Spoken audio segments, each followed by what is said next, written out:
Minute का gap देके अब टॉपिक स्टार्ट करो। टॉपिक है आपका कंपाउंड इंटरेस्ट।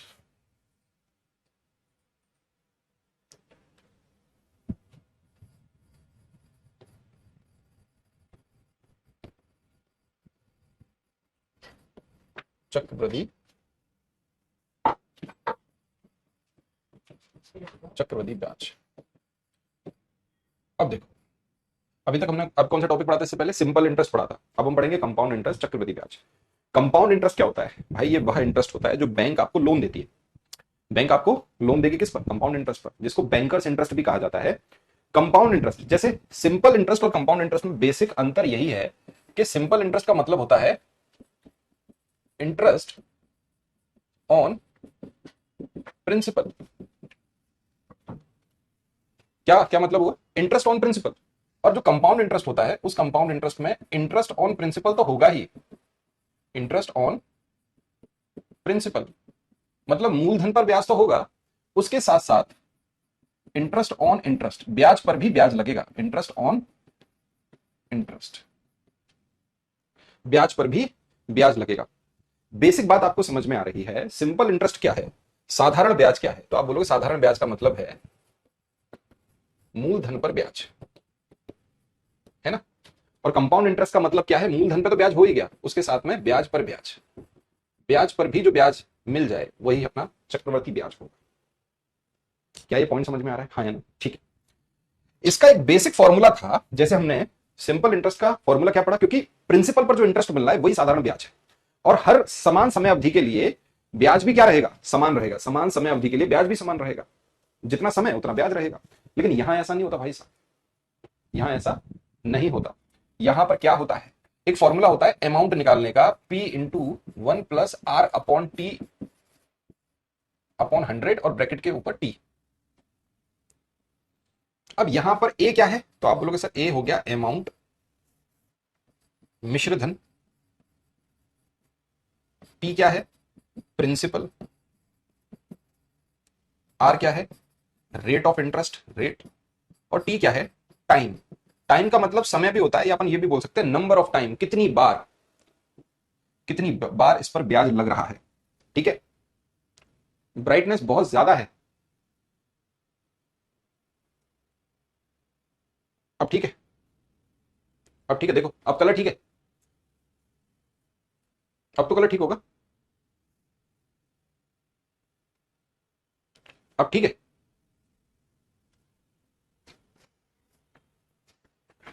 ये लो, हल्का सा मैंने स्क्रीन की ब्राइटनेस, ब्राइटनेस ज्यादा देखा, बच्चा कह रहा है। ठीक है, अब तो ठीक है। अब मैंने कम कर दिया है ना। चलो देखो, अब समझो तुम। यहां पे वही है भाई, इसको क्या कहते हैं? मिश्रधन। आपको सीटेट के अंदर जो प्रश्न पूछा जाएगा वो बेसिक ही पूछा जाएगा, कोई भारी भरकम प्रश्न नहीं आएगा। मूलधन, रेट का मतलब दर, और ये हो गया समय, कितनी बार। आप बोलोगे सर हमें इंटरेस्ट नजर नहीं आ रही है। इंटरेस्ट नजर नहीं आ रहा? तो देखो, इंटरेस्ट इज इक्वल टू क्या होता है? Amount minus principal. अमाउंट का फॉर्मूला अगर मैं रख दूं, तो क्या इंटरेस्ट इज इक्वल टू क्या होता है? Amount minus principal. ये बात समझ आ रही है? यहां से मैं कंपाउंड इंटरेस्ट का फॉर्मूला बना सकता हूं, अमाउंट का वही फॉर्मूला ये सामने आपके रख दूं, पी इंटू ब्रैकेट में 1 + R अपॉन 100 की पावर T माइनस पी। अब यहां से P कॉमन ले लूं, ये हो गया अमाउंट, ये हो गया प्रिंसिपल, P कॉमन ले लिया तो P आ गया बाहर, ब्रैकेट में बचा 1 + R अपॉन T-1। ये रहा आपका इंटरेस्ट का फॉर्मूला। अगर आपको कंपाउंड इंटरेस्ट निकालना है तो ये आपके सामने फॉर्मूला है, इसे याद रखिएगा। ये क्या निकालने का फॉर्मूला हो गया? कंपाउंड इंटरेस्ट निकालने का हमने एक फॉर्मूला आपको बना दिया, और वहीं आप देख रहे हो कि अमाउंट निकालने का फॉर्मूला है amount is equal to P bracket में 1 + R अपॉन 100 की पावर T। क्लियर है? डन है भाई? यहां तक कोई दिक्कत तो नहीं है? कोई परेशानी, कोई आफत? बोलो। ठीक है। अगर हम रिलेशन की बात करें, अगर हम रिलेशन की बात करें, समझ पा रहे हो? कोशिश करना समझने की। अगर मैं आपसे कह रहा हूं यही फॉर्मूले को अगर मैं देखूं, ये आपके सामने एक फॉर्मूला है, अगर ए के नीचे पी लिख दूं बराबर, और 100 को इधर लिख दूं, तो मैं क्या लिखूंगा? 100 + R अपॉन 100 और पावर कितना आ जाएगा? टी। तो यहां पे एक रिलेशन बनता हुआ नजर आ रहा है, हाँ या ना? और इसी को मैं ऐसे भी तो लिख सकता हूं, 100 + R upon 100 is equal to, क्योंकि ये पावर जब इधर जाएगी, क्या ये रिलेशन ऐसा बनता हुआ नजर नहीं आ रहा आपको? बोलो हाँ या ना, यस और नो, बताओ मुझे, समझाओ मुझे। क्लियर है? ठीक है, चलो अब देखो, अब यहां पे जैसे हमने आपसे कहा कि रेट ऑफ इंटरेस्ट क्या होता है, रेट ऑफ इंटरेस्ट का फ्रैक्शन जो अपन निकालते हैं वो होता है आई अपॉन पी। वहां पर क्या था, सिंपल इंटरेस्ट में क्या था? आप बोलोगे सिंपल इंटरेस्ट में सर आपने बताया था same interval of time same interest, लेकिन यहां कंपाउंड इंटरेस्ट में मैं आपको समझाना चाहूंगा कंपाउंड इंटरेस्ट का मतलब क्या होता है। ये चलो एक छोटा सा और बेसिक समझो, और एक बेसिक समझते हैं। जैसे मैंने मान लिया प्रिंसिपल मेरा 100 रुपए है, प्रिंसिपल कितना है मेरा 100 रुपए है। सबसे पहले सिंपल इंटरेस्ट की कंडीशन देखो, सिंपल इंटरेस्ट में कंडीशन क्या है? सिंपल इंटरेस्ट की कंडीशन ये है कि मान लो प्रिंसिपल है 100 रुपए, अब उस पर जो रेट ऑफ इंटरेस्ट लग रहा है वो लग रहा है मान लो 10%। तो आप बोलोगे सर 10% अगर रेट ऑफ इंटरेस्ट लगा तो आपको ब्याज कितना मिला? आप बोलोगे सर आपको जो ब्याज मिलेगा वो मिलेगा 10 रुपए 1 साल का, है कि नहीं?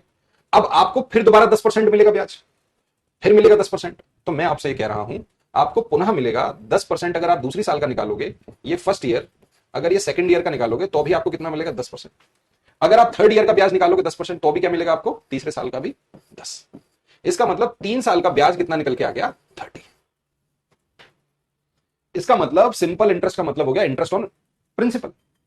लेकिन यदि आप कंपाउंड इंटरेस्ट की कंडीशन देखोगे, अगर हम बात करें किसकी, कंपाउंड इंटरेस्ट की, और मान लो प्रिंसिपल हमारा 100 रुपए है, अब इस 100 रुपए पे 10% अगर अपन ने ब्याज निकाला 10%, तो कितना आया? 10। लेकिन अब आपकी जो धनराशि है वो बदल गई, आपका प्रिंसिपल बदल गया, प्रिंसिपल हो जाएगा 110 रुपए, क्योंकि अब जो ब्याज लगेगा पहली साल for first year, simple interest बराबर कंपाउंड इंटरेस्ट, दोनों बराबर होते हैं पहली साल। भाई 1 साल का ब्याज जो प्रिंसिपल पे होगा वही 1 साल का ब्याज यहां पे होगा। लेकिन जैसे ही दूसरे साल में प्रवेश किया तो प्रिंसिपल पे तो ब्याज मिला ही मिला, ब्याज पर भी ब्याज मिला, मतलब प्रिंसिपल और ब्याज जुड़ जाएंगे, एक नया प्रिंसिपल बन जाएगा। अब इस पर अगर अपन ने ब्याज निकाला 10%, तो कितना निकलेगा भाई? आप बोलोगे सर 11, है कि नहीं भाई? इसका मतलब 2 साल के बाद जब हम ब्याज आगे निकालेंगे तो अब हमारा कितना हो जाएगा? 121। अब 121 पे पुनः हमने 10% निकाला, तो 121 का 10% कितना हो गया? 12.1। समझ पा रहे हो? इसका मतलब पहली साल प्रिंसिपल पे,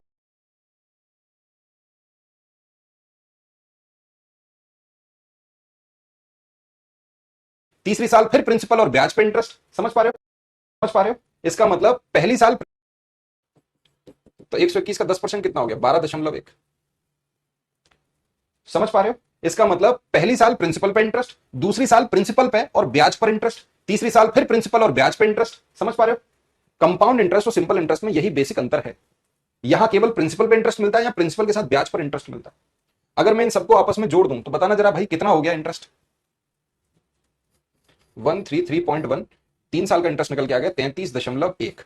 दोनों में देखो अंतर कितना है? 3 साल का सिंपल इंटरेस्ट था 30, लेकिन कंपाउंड इंटरेस्ट है 33.1। ओके, तो यहां पर एक बात आपको समझ में आ गई, नोट डाल के लिखिएगा, नोट डाल के लिखिए, यहां पर सिंपल इंटरेस्ट में नोट, वो कंपाउंड इंटरेस्ट में नोट डाल के लिखिए, same interval of time, same interval of time, समान समय अवधि अगर हो तो यहां देखो अनुपात देखो 100 110, मतलब 10:11। ऐसे यहां देखोगे 10:11, ऐसे यहां देखोगे 10:11, सेम रेशियो। और रेशियो किसका? प्रिंसिपल और अमाउंट का। यह है बेसिक अंतर समान समय अवधि में, समान समय अवधि,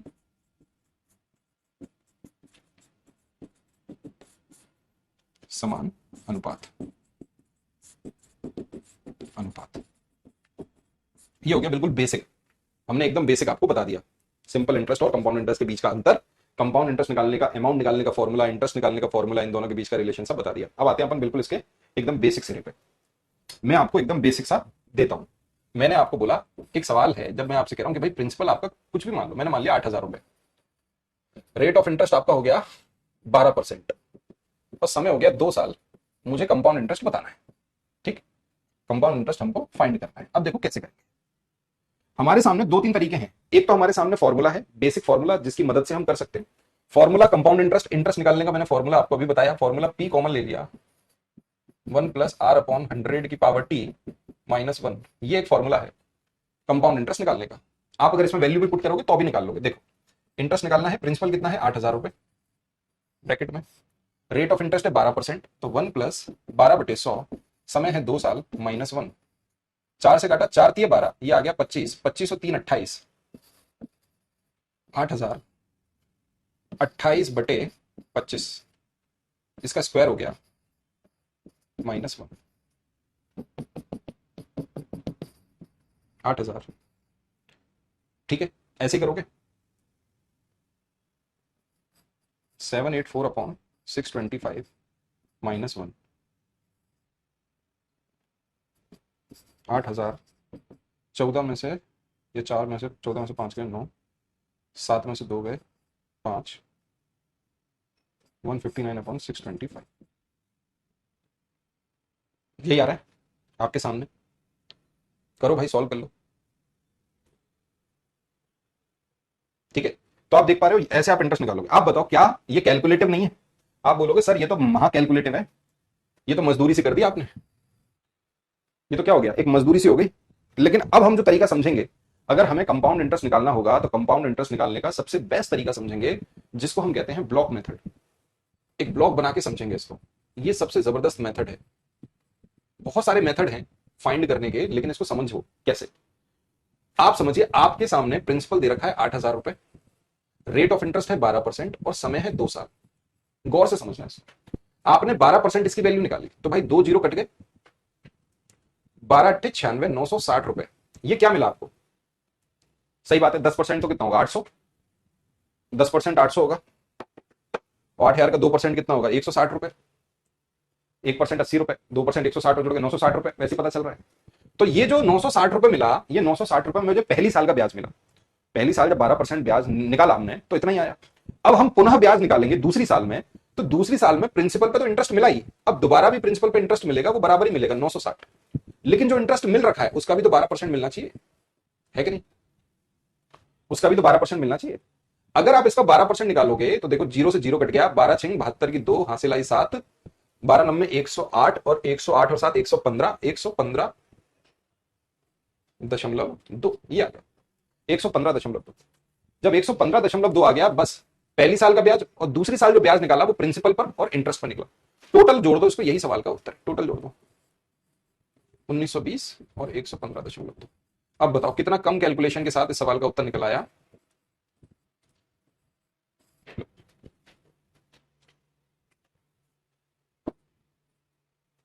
देखना यार, ये क्लास दिख रही है? कमेंट एक भी बच्चे ने उत्तर नहीं दे पाया, इधर कमेंट वमेंट जा रहा है, निकल पा रहा है। देखो, इसका मतलब 2 साल का हमने एक ब्लॉक मेथड समझ लिया, 2 साल का एक ब्लॉक बना दिया, वो ब्लॉक कुछ ऐसा बन गया ये। अब इसी ब्लॉक से एक अनुपात निकलेगा, इसी ब्लॉक का एक रेशियो निकलेगा, और रेशियो क्या होगा आप देख पा रहे हो सर, 2:1। तो 2 साल का अनुपात से भी हम सवाल को डायरेक्टली सॉल्व कर लेते, 2 साल के अनुपात से भी हम सवाल को डायरेक्टली सॉल्व कर लेते। अनुपात कैसा? 2:1। जैसे प्रिंसिपल अपना कितना है 8,000, 8,000 का 12% कितना निकला, 960। इसका मतलब ये जो बन रहा है ब्लॉक, अब आप में से कई बच्चे बोलेंगे सर ये ब्लॉक नहीं आ रहा हमें समझ में, कैसे बना रहे हो? आप देखो यार, प्रिंसिपल है, R% है, और टाइम दे रखा है 2 साल, ऐसे समझो। तो भाई पहली साल प्रिंसिपल का R% निकाला, ये रहा ब्याज, प्रिंसिपल का R%। फर्स्ट ईयर ये क्या हो गया,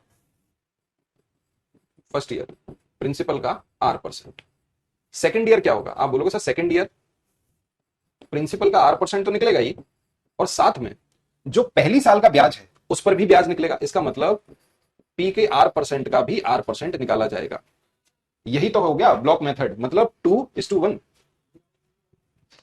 ये जो हम बना रहे हैं, या जो अनुपात हमने लिखा 2:1, इसका मतलब ये हो गया कि भाई प्रिंसिपल का R% कोई वैल्यू यहां निकल के आई, और फिर इसका भी R% वो यहां वैल्यू निकल के आई। तो आप बताओ 8,000 का तो आप निकाल लेते हैं आंसर। ठीक है, डन है। चलो, हो सकता है नंबर थोड़ा अटपटा लग रहा, और ज्यादा आसान लिख देते हैं आपके लिए नंबर। लो, हमने दे दिया प्रिंसिपल है आपका 5,000 रुपए। लो, रेट वैसी दे देते हैं सिंपल सी 10%, टाइम दे देते हैं आपको 2 साल, और कंपाउंड इंटरेस्ट आप बताइए। सवाल डायरेक्ट कंपाउंड इंटरेस्ट पे आएगा और किसी पे नहीं आएगा। करो।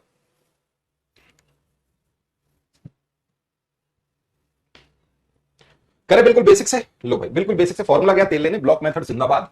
आप बोलोगे सर 5,000 का 10%, देखो 5,000 का सबसे पहले आपका 10% निकलेगा, कितना आया भाई, 500 रुपए। ये पहली साल का ब्याज आया, फर्स्ट ईयर। आप दोबारा 5,000 का 10% निकालोगे सेकंड ईयर, तो कितना आएगा, 500। और इसका 10% निकालोगे, कितना आएगा 50। कुल मिला के आपका कितना निकल के आ गया 1050 रुपए। ये लो भाई, यही आपका कंपाउंड इंटरेस्ट है। अब ये जो ब्लॉक मेथड है, जो हमने बोला 2:1, इसका अनुपात क्या है? आप बोलोगे सर इसका अनुपात डायरेक्टली आपने बता दिया है 2:1 है। अब ये 2:1 कैसे निकालोगे? आप बोलोगे सर 5000 का हमने निकाला 10%, कितना आया 500, और इस 500 का भी हमने निकाला 10%, कितना आ गया 50। अनुपात का ये तो आपका क्या दे रखा है, ये तो आपका प्रिंसिपल है भाई। अब देख रहे हो 2:1 है, तो इसका मतलब *2 × 1, डायरेक्ट आंसर आ जाएगा 1000 प्लस ये हो गया 50, 1050। डन। अब इस ब्लॉक मेथड में थोड़ी चीजों को गंभीरता से समझिएगा। जैसे हमने बोला कि ये ऐसे बन गया ब्लॉक 500, 500 और 50, ये बना ब्लॉक 2 साल का 2:1। तो इस ब्लॉक मेथड में हमें एक बात पता चल रही है, ये जो लिखा हुआ है ये प्रिंसिपल पे इंटरेस्ट है, इसका मतलब ये सिंपल इंटरेस्ट है। और ये जो 50 आ रहा है, ये क्या है? Interest on interest. ठीक है। अगर मैं इस पूरे टोटल की बात करूं, ये जो पूरा टोटल है, ये टोटल क्या है? ये टोटल कंपाउंड इंटरेस्ट है। अब ये ब्लॉक मेथड क्या होता था? आप बोलोगे सर पी का R%, फिर पी का R%, और ये वैल्यू निकली पी के R% का भी R%। इसका मतलब यदि ये सिंपल इंटरेस्ट है, तो ये क्या निकलेगा? ये कंपाउंड इंटरेस्ट और सिंपल इंटरेस्ट का डिफरेंस निकलेगा 2 सालों का। तो यहीं से एक फॉर्मूला हमने बना लिया, difference is equal to P into R/100 का स्क्वायर। इस फॉर्मूले को लिख लो। ये कैसे निकलता है मैंने समझा दिया, बच्चों की किताबों में लिखा रहता है, लेकिन ये निकला कैसे वो मैंने समझा दिया। अब क्या इसको किसी और तरीके से सवाल को सॉल्व नहीं कर सकते? बिल्कुल कर सकते हैं। जैसा मैंने आपसे कहा, same interval of time same ratio. अब मुझे अगर अनुपात बनाना है तो R% से फ्रैक्शन बना लूं I/P का।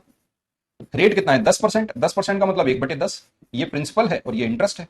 तो मैंने अगर प्रिंसिपल और अमाउंट का अनुपात बनाया, तो पहली साल का अनुपात क्या आएगा? प्रिंसिपल 10 है, 10 में इंटरेस्ट जुड़ गया, कितना आ गया 11। ये पहली साल का, फर्स्ट ईयर का अनुपात भी यही रहेगा, सेकंड ईयर का भी यही रहेगा, थर्ड ईयर का भी। अनुपात चेंज नहीं होगा, अनुपात 10 और 11। तो कुल मिला के 10 और इंटू 10, ये कितना हो गया 121। इंटरेस्ट कितना निकल के आ गया 21। इंटरेस्ट कितना आ रहा है? 21 आ रहा है। अगर 100 की वैल्यू सवाल में 5000 के है, तो एक की वैल्यू किसके? 50 के। तो 21 की वैल्यू किसके आ जाएगी? 1050 के। यही सवाल का उत्तर है। क्या हमने ये दूसरा तरीका नहीं समझा? और ये तरीका कैसे निकला बताओ मुझे। आप बोलोगे सर ये तरीका निकला है, रेट ऑफ इंटरेस्ट का फ्रैक्शन बना के अनुपात बना लिया प्रिंसिपल और अमाउंट का। ठीक है। अब आते हैं तीसरे तरीके पे, तरीका नंबर 3। तरीका नंबर 3 कहता है, जिसे अपन कहते हैं इफेक्टिव रेट। इफेक्टिव रेट निकालने का फॉर्मूला है x plus Y plus X Y upon 100। जो बच्चा सिंपल इंटरेस्ट में कह रहा था, उसका लागू यहां होता है। अब आप बोलोगे सर इफेक्टिव रेट क्या है? आपका रेट है 10%। तो अगर इस फॉर्मूले में अपन ने प्रयोग किया 10 प्लस 10 प्लस 10 इंटू 10 अपॉन, तो ये आ गया 21%। इफेक्टिव रेट कितनी निकल के आ गई? 21%। बताओ भाई, हाँ या ना? इसका मतलब अगर प्रिंसिपल 100 है, तो इंटरेस्ट कितना होगा? 21। भाई 21%, 100 बराबर 5000 के, तो 21 बराबर 1050 के। लोग एक झटके में आ गया। चले बढ़े। हम आपको बहुत तरीके बता सकते हैं, ऐसा नहीं कोई एक तरीका है, कई तरीकों से सवाल को सॉल्व कर सकते हो। चलो एक को लिखते हैं। प्रिंसिपल दे रखा है आपको 6000 रुपए, आपको प्रिंसिपल दे रखा है। रेट ऑफ इंटरेस्ट आपको दे रखी है 16 सही 2/3%। समय दे रखा है आपको 2 साल, और कंपाउंड इंटरेस्ट आपको बताना है। करो। इस बार हमने रेट किसमें दे दी? फ्रैक्शन में दे दी। इस बार हमने जो रेट दे दी वो फ्रैक्शन में दे दी। अब आपका माथा फट जाएगा, तो आप बोलोगे अरे सर, अरे सर ये तो गड़बड़ा गया मामला।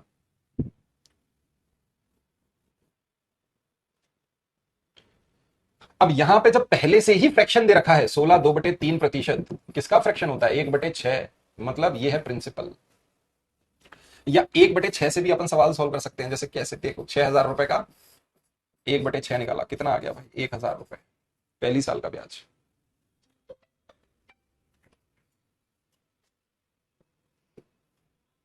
डन है भाई? क्लियर? दूसरी साल फिर आएगा 1/6, कितना आया? 1000।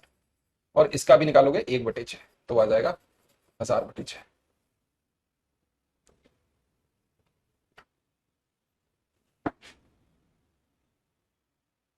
क्या बात समझ में आ रही है? दशमलव में आएगा भैया, उत्तर दशमलव में आएगा। ऐसा खतरनाक सी बातें का मत करो यार। समझ में आ रहा है? तो ये हो जाएगा 2000 रुपए प्लस 6 एकम 6, 4 बचा 40, 6 6 36, फिर 40, आंसर आ गया 2166.6। ये आपका निकल के आ गया कंपाउंड इंटरेस्ट। है भाई जबरदस्त तरीका। मैं आपको बता रहा हूं, इस तरीके के अलावा अगर आपने सवाल सॉल्व किया, आपका पर कच्चे फट जाने, आपका माथा फट जाना है। आप इस सवाल को जल्दी सॉल्व नहीं कर पाओगे। कंपाउंड इंटरेस्ट तक पहुंचना आपके लिए बड़ी ही देरी का काम हो जाएगा, आप नहीं पहुंच पाओगे, उल्टा सीधा उत्तर बता दोगे। डन है भाई? एक और तरीका है, लेकिन सभी तरीकों में डेसिमल का प्रयोग होगा। जैसे अगर मैं अनुपात बना लेता प्रिंसिपल और अमाउंट का, तो वो क्या बनता? 6 और 1 7, 6 और 1 7, ये होता 49 और ये होता 36। कितना हो रहा है भाई? 13 आ गया इंटरेस्ट। तो प्रिंसिपल कितना है? 36 बराबर सवाल में 6000 के। तो एक की वैल्यू कितनी आ गई बताओ? आप बोलो सर एक की वैल्यू आ जाएगी 1000/6 से काट दिया इसको 6। और 13 की वैल्यू कितनी आ जाएगी? आप बोलते सर 13000/6। इसे इससे कट करते तब जाके आपका उत्तर निकलता। 6 दूनी 12, 6 एकम 6, 6 6 36, ये आता है।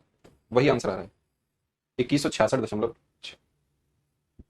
बोलो, कंपाउंड इंटरेस्ट सबसे कैलकुलेटिव टॉपिक है। कंपाउंड इंटरेस्ट आपका सबसे कैलकुलेटिव टॉपिक है। कंपाउंड इंटरेस्ट आपका सबसे कैलकुलेटिव टॉपिक है, आप ये बात समझिएगा। ठीक है भाई, क्लियर है?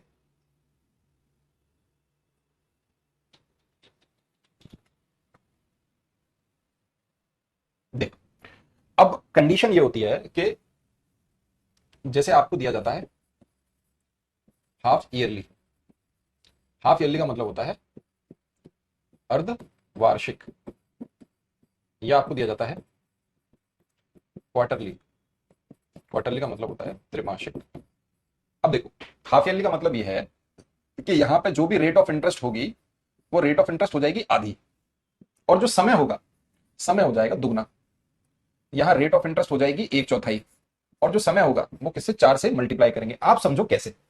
जैसे अगर मान लो रेट ऑफ इंटरेस्ट दी होता आपको 20%, है ना, और समय दिया होता 1 साल, तो आप बताइए हाफ ईयरली की कंडीशन क्या होती?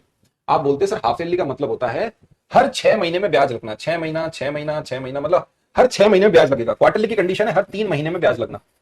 क्वार्टरली की कंडीशन यह है कि हर 3 महीने में ब्याज लगना। तो आप बोलते सर अगर 20% रेट ऑफ इंटरेस्ट है, तो इसका मतलब ये तो साल की हो गई, 1 साल की 20%, तो 6 महीने की कितनी? आधी। तो समय आधा, तो रेट आधी हो जाएगी। इसका मतलब रेट कितनी निकलती? 10%। और समय कितना है? 1 साल। 1 साल का मतलब यह है 6 महीना और 6 महीना। इसका मतलब ब्याज कितनी बार लगता? आप बोलते सर 2 बार। आ रही है बात समझ में? अगर यहां पे 1 साल की जगह 1.5 साल लिखा होता, ये तो चलो 1 साल का है, अगर 1 साल की जगह 1.5 साल लिखा होता, तो इसका मतलब ब्याज कितनी बार लगता? 3 बार। 6 महीना 6 महीना और 6 महीना। आ रही है बात समझ में? हाफ ईयरली की कंडीशन में आ रही है? आ जाओ। अगर हम क्वार्टरली की बात करें, क्वार्टरली में भी मैं आपको बोलूं कि देखो रेट है 20%, और जो टाइम दे रखा है वो दे रखा है 9 मंथ, 9 महीना। तो आप बोलते सर रेट यहां पे हो जाएगी 1/4। क्यों? क्योंकि पूरे 1 साल की 12 महीना, 12 महीना की रेट ये है, तो 3 महीना क्या होगा? मतलब 12 का 1/4, तो रेट भी तो 1/4 हो जाएगी। तो यहां पे रेट निकल के आएगी आपकी 5%। अगर 1 साल की रेट 20% है, तो 3 महीने की रेट हो जाएगी 5%। अब समय क्या है? 3 महीना 3 महीना 3 महीना। इसका मतलब समय क्या निकलेगा? आप बोलोगे सर 3 बार। क्लियर है? अभी हम पढ़ेंगे इनको। अब जो हम देखने वाले हैं वो है आपके एग्जाम के लिए मोस्ट इंपॉर्टेंट, मोस्ट इंपॉर्टेंट, और वो है आपका एनुअली। अब एनुअली में तो कोई दिक्कत है नहीं, मतलब वार्षिक। वार्षिक में तो जो आपको समय दे रखा हो, जो भी हम पढ़ रहे हैं। लेकिन आपका एग्जाम के अंदर, खासकर सीटेट के अंदर क्या होता है? सीटेट में रेट तो वही रहती है, टाइम भी वही रहता है, लेकिन टाइम आपका किस में दे दिया जाता है? फ्रैक्शन में दे दिया जाता है। जैसे आप ऐसे मान लीजिए, रेट है आपकी 20% और समय है आपका 1.5 साल। अब इसे जरा गौर से समझना, समय कितना है? 1.5 साल। अब ये जो रेट है वो आपको दे रखी है 1 साल की, पर एनम, प्रत्येक वार्षिक। अब टाइम क्या हो गया? टाइम होगा 1 साल और 6 महीना, 6 मंथ। यही तो होगा 1.5 साल का मतलब। तो आप बोलोगे सर इसका मतलब यह है कि 1 साल की रेट लगेगी, मतलब एक बार ब्याज, एक बार, या मैं कहता हूं पहली बार। पहली बार ब्याज क्या लगेगा? 20% से। लेकिन अब 6 महीना का ब्याज की दर क्या हो जाएगी, आधी। इसका मतलब फिर जब दूसरी बार ब्याज लगेगा तो क्या लगेगा, किससे लगेगा, इस परसेंट से। ये बात आपको समझ में आ रही है, हाँ या ना, ये सुन लो। आपको तो कुछ भी दिया जा सकता है, आपको तो बस निकालना है। अब आते हैं अपन सवाल पे, यही हमारा मोस्ट इंपॉर्टेंट है और इसी पे आपके एग्जाम में धड़ाधड़ आपसे प्रश्न पूछे जाते हैं। पहले आप इसके प्रश्न को देखिएगा भाई, मैं तो प्रीवियस ईयर से ही आपको, जिससे आप थोड़ा सा कनेक्ट हो जाओगे, आपको लगेगा कि सर बहुत ही बढ़िया बात है। आते हैं भाई, लिखिएगा, सी टेट पेपर 2 का सवाल है। पूछा गया, what is the compound interest, what is the compound interest on a sum of ₹2,000 और एक बार और 20,000 रुपए eight 10% per annum for 2.5 years, 2.5 सालों के लिए। और जो इंटरेस्ट है कंपाउंड एनुअली, वार्षिक संयोजित है 20,000 रुपए की राशि पर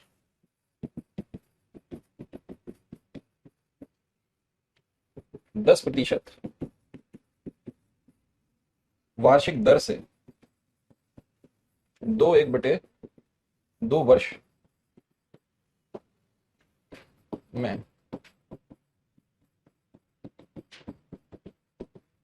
चक्रवृद्धि ब्याज कितना होगा, जबकि ब्याज वार्षिक संयोजित होता है, वार्षिक संयोजित होता है। बताओ भाई, बहुत सिंपल सवाल है, आसान सवाल है, अभी मैंने समझा दिया है आपको। वार्षिक संयोजित होता है। देखो, अभी मैंने आपको ब्लॉक मेथड बताया और मैंने आपसे बोला कि भाई 2 सालों का जो बनेगा ब्लॉक वो ऐसा बनेगा, मतलब 2:1। और 3 सालों का कैसा बनेगा, या 3 बार का, मतलब 3:3:1। इसे याद रखना, 3:3:1। यह है 3 साल का, या आप बोल सकते हो 3 बार ब्याज लगा, 3 बार, और ये ब्याज लगा 2 बार। आप ऐसे भी समझ सकते हो, 2 बार और 3 बार का। डन। देखो भाई कैसे करेंगे सवाल को। प्रिंसिपल दे रखा है आपको 20,000 रुपए, रेट आपको दे रखा है कितना, 10%, और जो समय दे रखा है वो दे रखा है 2 साल और आधा साल, 2.5 ईयर। तो 2 साल का तो 10% होगा और हाफ ईयर का होगा 5%। ब्याज मेरा 3 बार ही लगेगा, 3 बार ब्याज लगेगा। देखो 10% अगर आप इसका निकालोगे, पहली साल आपने लिया, 1 0 काट दिया, 2,000 आ गया पहली साल का ब्याज। अब दूसरी साल फिर 10% इसके ऊपर निकालोगे तो ये आ गया 2,000, और 10% इसका निकालोगे तो ये कितना आ गया, 200। यहां तक तो कोई दिक्कत थी नहीं। 2 बार ब्याज लगा, 2 साल ब्याज लगा, 2 बार तो 10-10% लगा, पहली साल प्रिंसिपल पे, दूसरी साल प्रिंसिपल और ब्याज पर। यहां तक तो कोई दिक्कत नहीं है। अब ये तीसरी बार जो ब्याज लगेगा, मतलब 6 महीने का जो ब्याज होगा वो ये रहेगा 5%। तो भाई अगर 5% मेरे को देखना है तो भाई 5% जरा निकालना है इसका, सीधी बात है, 10% का आधा हो जाएगा, ये रहा 5%। अब ये जो ब्याज ऑलरेडी मिल रखा है, चलो मैं इसको किसी से ऐसे कर देता हूं कवर, तो शायद आप लोग थोड़ा सा और समझ जाओगे। ये मिला था 10% के हिसाब से, ठीक है। अब हम 5% से लेते हैं, तो भाई प्रिंसिपल का 5% ये रहा, और जो ब्याज मिल चुका है उस पर भी तो ब्याज मिलेगा। 2,000 का 5% 100 रुपए, 2,000 का 5% 100 रुपए, और इसका 5% निकालोगे तो कितना आएगा, 10 रुपए। टोटल जोड़ दो, यही है तुम्हारा कंपाउंड इंटरेस्ट। कितना आसान तरीका है भाई। 2,000, 2,000 और 1,000, 5,000। ये तो हो गया 5,000, और ये कितना हो गया, 410। 5,410 रुपए इस सवाल का उत्तर है। किस किस का आ गया कंपाउंड इंटरेस्ट, 5,410 रुपए। ये तो हो गया पहला तरीका, तरीका नंबर 1। अब आते हैं दूसरे तरीके पे। पहला तरीका तो हो गया, अब आते हैं सेकंड तरीके पे। सेकंड तरीका ये है कि भाई रेशियो से अनुपात बना लो प्रिंसिपल और अमाउंट का, रेशियो से अनुपात बना लो प्रिंसिपल और अमाउंट का। पहली साल 10%, तो 10% का क्या बना, आप बोलोगे सर 1/10, और अगर 5% का देखूंगा तो 1/20। मतलब प्रिंसिपल और अमाउंट का फर्स्ट, पहली बार जब ब्याज लगा तो क्या बना, 10 और 11। सेकंड टाइम ब्याज लगा तो भी यही बना, 10 और 11। लेकिन थर्ड टाइम रेट बदल गई, रेट हो गई 5%, मतलब 1/20, तो ये क्या हो जाएगा, 20 और 1 21। क्या ये कैलकुलेटिव नहीं है मित्रों, मुझे बताना जरा। थर्ड टाइम, ये तो भाई कैलकुलेटिव धरा पड़ा है। ये हो जाएगा 121। 21 एकम 21 की 1 हासिल आई 2, 21 दूनी 42 और 43 की 3 हासिल आई 4, 21 एकम 21 और 4, 2531। ये कितना आ गया, 2,000 आ गया। कितना आ गया इंटरेस्ट, आप बोलोगे सर 531 इंटरेस्ट आ गया। 21 एकम 21 की 1 हासिल आई 2, नहीं 44 आएगा सर, 4 आ जाएगा। अब ठीक है, डन है। तो ये कितना आ जाएगा 541। ये आ गया इंटरेस्ट, ये रहा प्रिंसिपल। भाई प्रिंसिपल है हमारे अकॉर्डिंग 2000, लेकिन सवाल के अकॉर्डिंग 20,000 है, तो एक की वैल्यू 10, तो 541 की वैल्यू कितनी आ गई 5410। ये रहा आपका कंपाउंड इंटरेस्ट। चलिए भाई अब आते हैं तीसरे तरीके पे। तो रेशियो से अनुपात बना के भी कर सकते हैं। पहली बार क्या रहा 10%, मतलब 10 और 1, 10 और 11 का अनुपात, 10 और 11 का अनुपात। तो तीसरी बार 5% रेट होगी 6 महीने की, तो 1/20। ये रहा प्रिंसिपल और ये रहा इंटरेस्ट। तो प्रिंसिपल में इंटरेस्ट जोड़ दिया तो क्या हो जाता है, अमाउंट हो जाता है। ठीक है, तो 20 और 1 21। डन है। अब आते हैं तीसरे तरीके पे। तीसरा तरीका है इफेक्टिव रेट का। इफेक्टिव रेट तीसरा तरीका ये है, ऐसे भी कर सकते हो आप बोलोगे सर पहली बार 10%, दूसरी बार 10% और तीसरी बार 5%, तो 10 और 10 का इफेक्टिव रेट आती है 21%। अब बची 5%, तो इन दोनों की क्या निकलेगी 21 + 5 + 21 × 5/100। तो देखो भाई निकालो जरा, 21 और 5 हो गई 26, प्लस और ये कितना हो गया 10.5। इसका मतलब 36.5% आपका क्या निकल के आ रहा है, इफेक्टिव रेट निकल के आ रही है। हाँ या ना।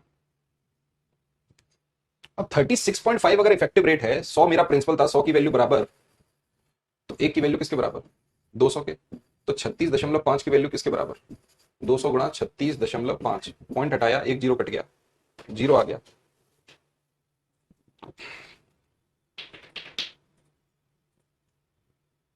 अरे अरे अरे हमने गड़बड़ कर दी। ये आएगा 105, तो 1.05 आएगा ना यार, 27.05% आएगा, 27.05। अब ठीक है, तो 100 की वैल्यू, एक की वैल्यू 200, तो 27.05 की वैल्यू क्या आ गई 2705। पॉइंट हटाया, 2 जीरो कट गए, बस अब आ जाएगा आंसर। ये 5410 आंसर निकल के आ गया आपका 5410। ठीक है, ये आपके एग्जाम का सवाल है, आपके पेपर में पूछा गया प्रश्न है, याद रखिएगा। क्या कोई और तरीका नहीं है सवाल को सॉल्व करने का? बहुत तरीके हैं, सवाल को कई तरीकों से सॉल्व कर सकते हैं। एक और लिखते हैं ऐसे सवाल।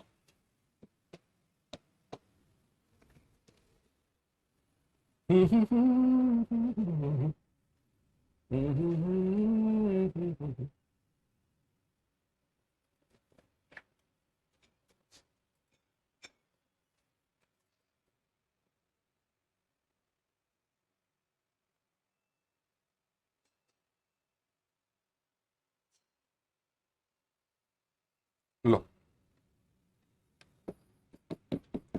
The compound interest on a sum of money, ये भी आपके सीटेट पेपर 2 का प्रश्न। The compound interest on a sum of money ₹20,000, 20,000 रुपए, फॉर 1/4 ईयर्स। ये लो, 1/4 साल, एट द रेट ऑफ 8/8% की पर एनम की रेट से compound annually, compounded annually is, और ब्रैकेट में लिखा था अप्रोक्स। मैं ऑप्शन भी दूंगा।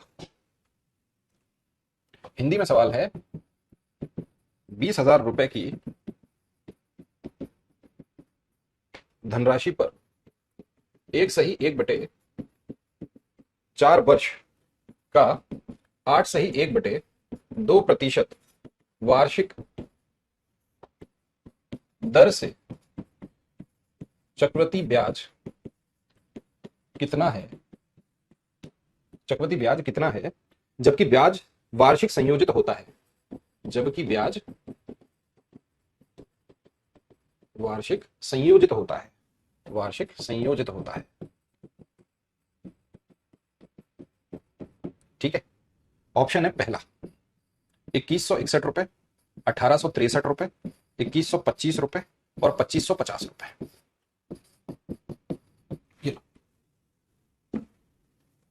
बोलो क्या कहते? सर 10 और 10 21 कैसे आ गया? कहां तुम, कहां रहते हो तुम, पढ़ाई कर भी रहे हो? ये 10 और 10 21 अभी तो बताया यार, क्या यार तुम, ये क्या है ये 10 और 10 21 फॉर्मूले में वैल्यू पुट करके नहीं बताया? सो रहे थे क्या कि नशा करके बैठे हो? एक होता है मैथ खराब होना, देखो मैथ तुम्हारा खराब इसलिए क्योंकि तुम्हारा फोकस ही नहीं है पढ़ाई पर। तुम लोग पढ़ते कम हो, पता नहीं, तुमको समझ ही नहीं आ रहा क्या हो रहा है क्या नहीं हो रहा है, जीवन में चल क्या रहा है तुम्हें खुद ही नहीं पता। अब इस प्रश्न में सबसे पहले रेट ऑफ इंटरेस्ट देखो आप कितनी है, 8 1/2%, 8.5% की रेट ऑफ इंटरेस्ट है, 8.5% की रेट ऑफ इंटरेस्ट है। चाहो तो 8.5% को कुछ भी बदलो, फ्रैक्शन में बदलो,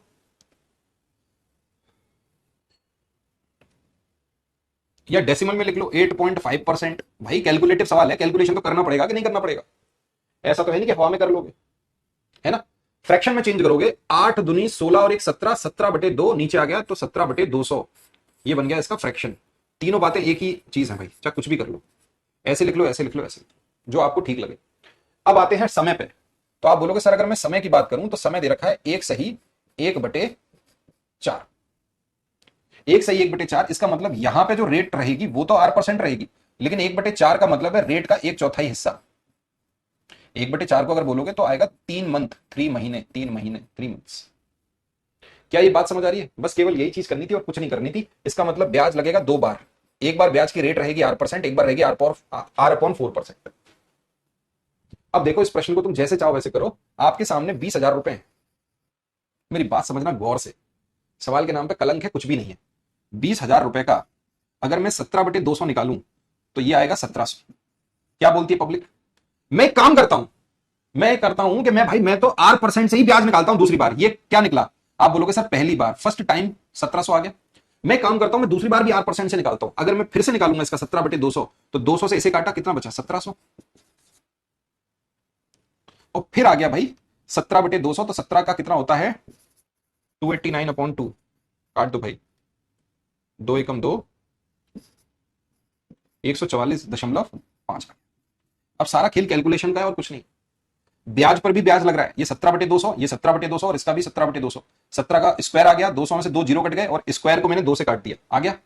ये ब्याज आपको कब मिल रहा है? आप बोलोगे सर पहली बार ये मिलना चाहिए था R% की रेट पर।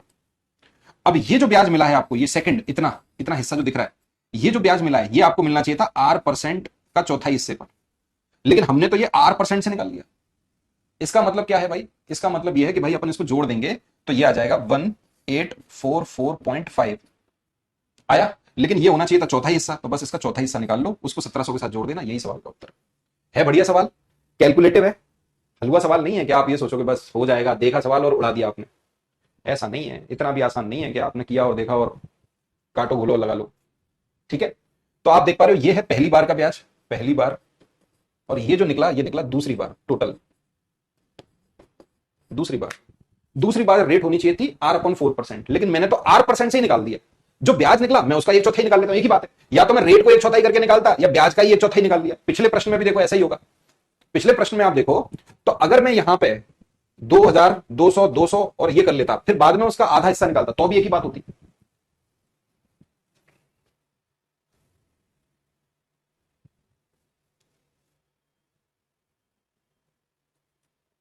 ठीक है, मुझे अप्रोक्स वैल्यू निकालनी है, तो देखो काटो भाई, 4 चौक 16, कितना बचेगा? 2, 4 4 छिंग 24, 4 एकम 4, 461 आ गया।